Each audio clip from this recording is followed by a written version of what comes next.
What is going on, guys? It is Guns, as always, and I am tired. I am so tired. I would be making a video telling you how to get your year 2 or your year 3 Iron Gjallarhorn. I'll probably do that next week. I would make a video telling you how to start the quest for Thorn and proceed through Thorn, which, by the way, it's random. It's RNG, so don't freak out. But that'll come next week too, because I'm getting raid ready. What does raid ready mean? Raid ready means my character is 365. And why 365 specifically, even though I could go higher, I'll tell you about that in a minute. Because this video is about making yourself raid ready, light worthy. I'm gonna try to put this out Thursday morning, with some cheeky footage here and there, and explain what for you guys to go out there and do for today and early tomorrow morning to make yourself raid ready if you really want to get in there and try this raid. Some of you probably don't have a dedicated group. You're probably going to go to LFG, so you want to be obviously a highlight level like 365 to make yourself attractive to other groups. And so that's what I'm here for. That's what I want to do for you guys. First off, go find somebody's video on the Iron Gjallarhorn. Or Gjallarhorn questline, and get yourself the Gjallarhorn. It comes in at 350. You can upscale it later on. It is one of the best exotic heavy weapons there is currently in year 3. The test between it and Sleeper Simulant, we're going to have to wait to see those, but I can guarantee you that Gjallarhorn is going to be up there in terms of what people want for on their raid team, in terms of what they want people to have, in terms of what kind of damage output they want you to be able to do. They're going to want you to have a Gjallarhorn, okay? The second thing they're going to want you to be above 360.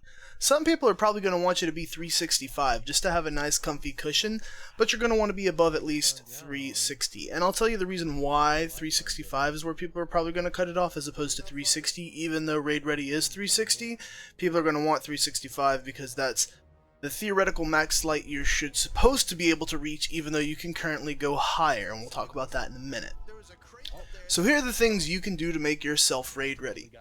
1. Go buy yourself a class item from the speaker. They cost 60 marks as opposed to 75 from Vanguard or Crucible. Buying it from the speaker is 1. Cheaper, saves you marks. 2. Allows you to optimize your mark usage to buy from other vendors. Once you have that class item, the second thing you want to buy is a 350 Ghost, because the Ghost is the hardest thing, one of the hardest things to get in terms of what slot you're wanting to upgrade your light to. You can buy it at 350.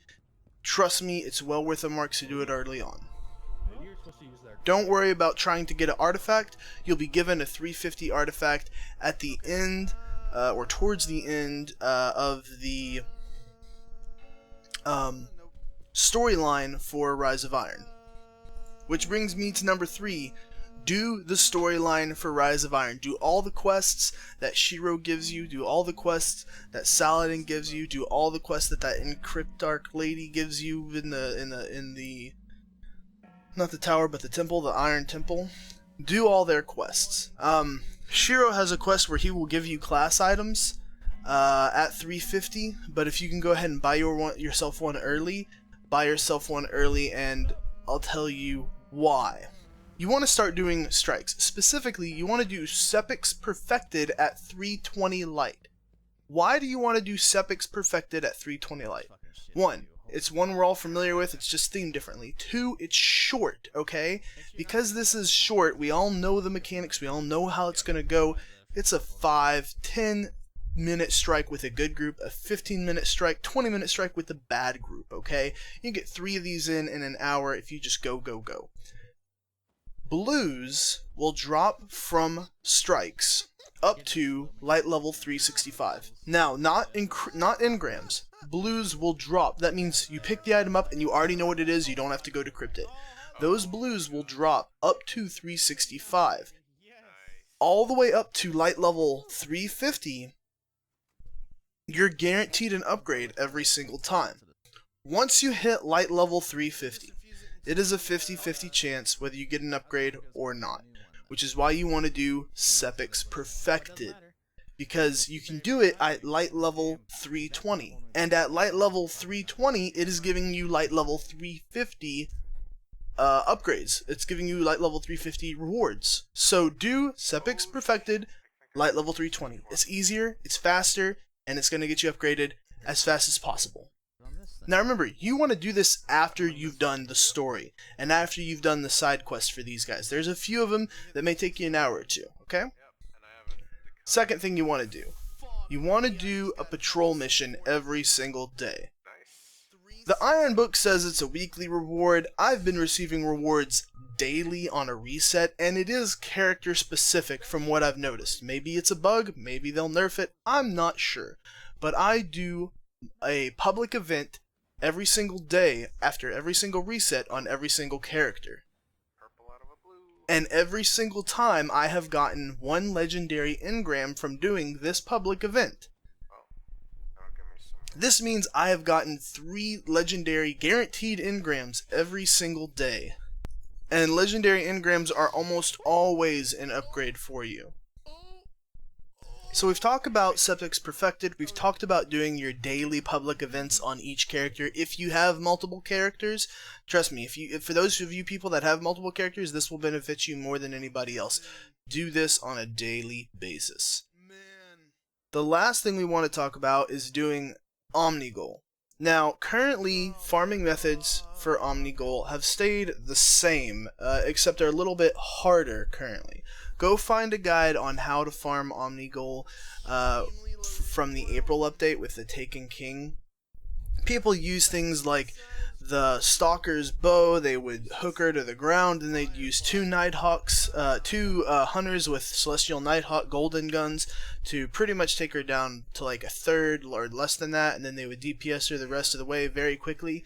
This is before the final room of Omnigul, okay? And the reason why you're doing this is because every time you kill Omnigul, it does not reset the instance. It does not end the strike, but she does drop 2 blues. And those 2 blues can be all the way up to 365. So you kill her, the 2 blues drop, you run up, you grab them, and then you die. You reset, and you do the whole thing again.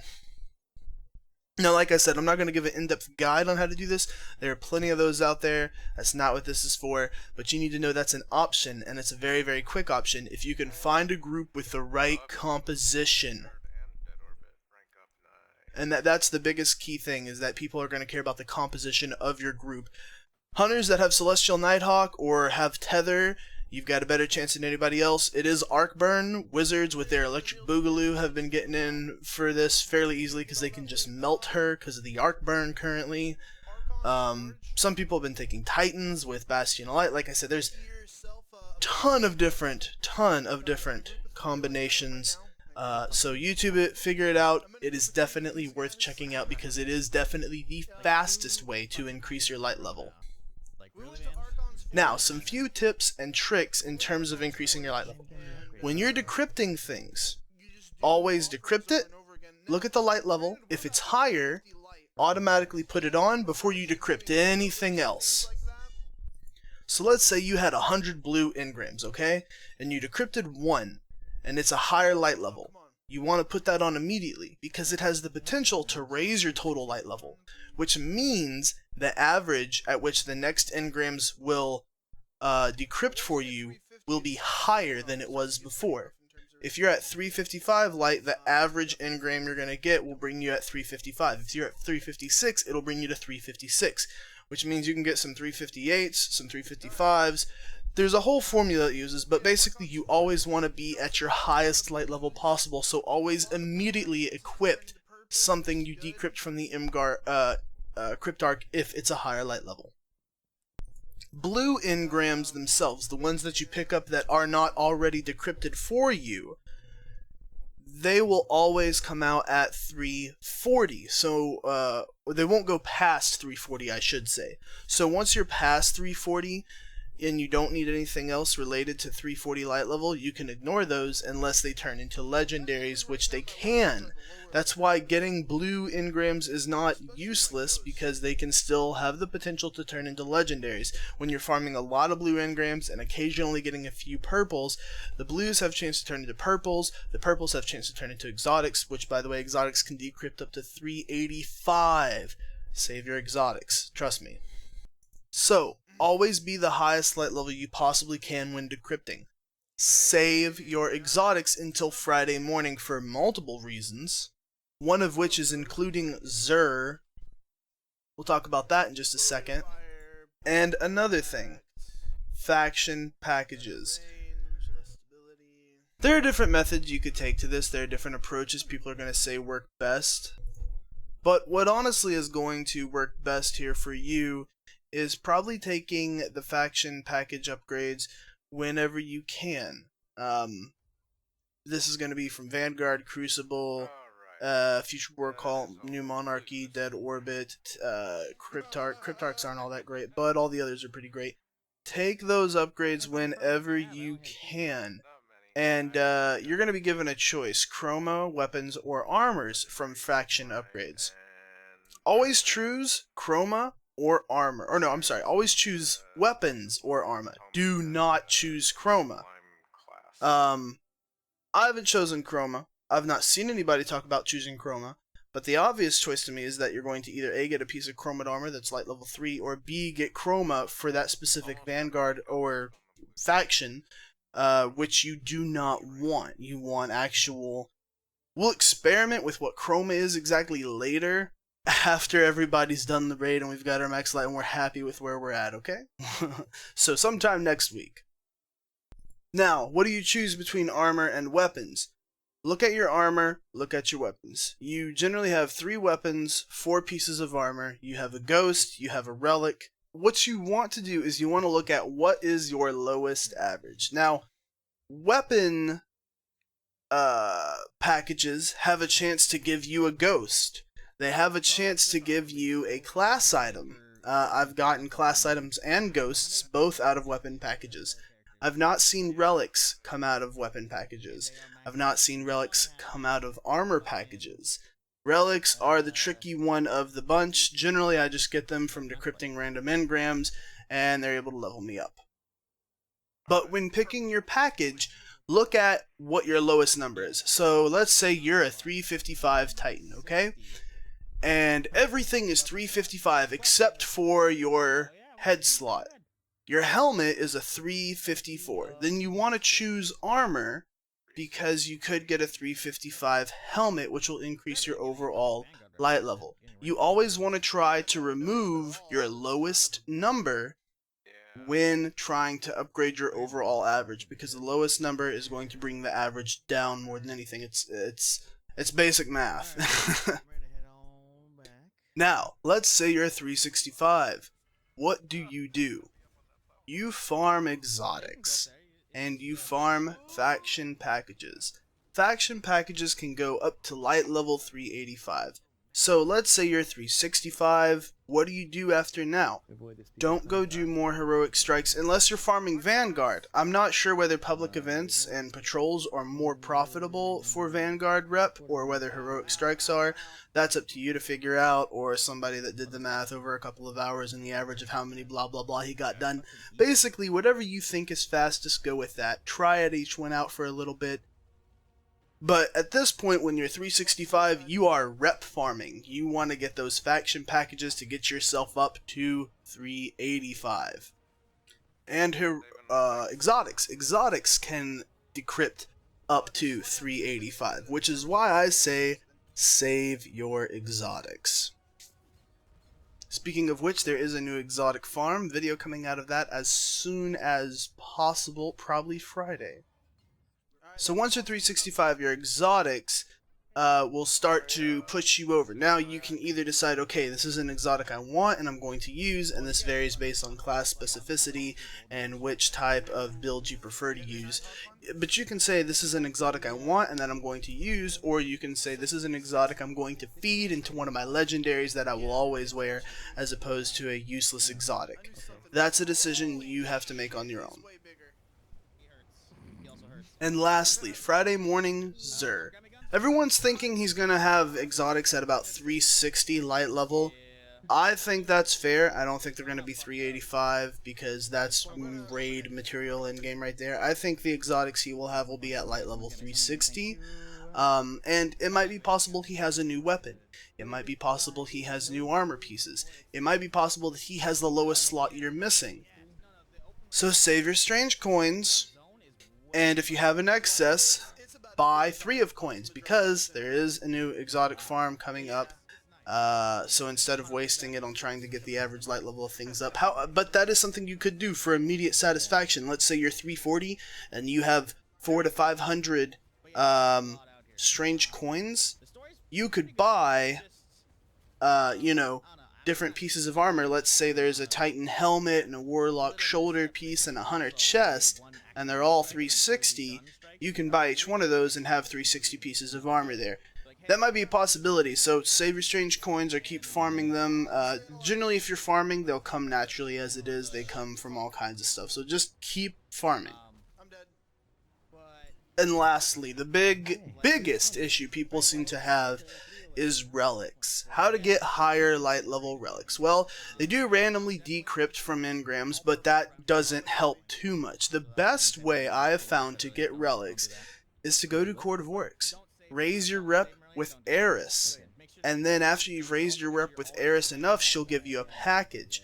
Packages from Eris can contain relics that are appropriate to your light level, that are legendary, that are generally right with your light level, or they are a direct upgrade. I got a 363 relic out of this method. She does accept Wormspore. I know there's a lot of you that have a literal shit ton of Wormspore. Go use that to level her up and get yourself a package for a relic. And that might finally bring you above the 360 light you're so badly wanting to hit. Alright guys, that has been it. That's a pretty comprehensive guide in terms of speaking terms in order for you to understand what you need to do to be raid ready. I hope you guys enjoyed this.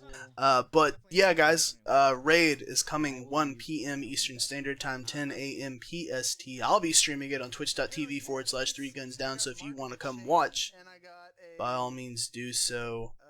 Facebook, Twitter, YouTube, blog. We're already here on YouTube. I don't know why I say YouTube, but I just do. Facebook, Twitter, Patreon, Green Man Gaming. A bunch of links to support the channel down in the description below if you guys want to go check it out. Come watch me on Twitch.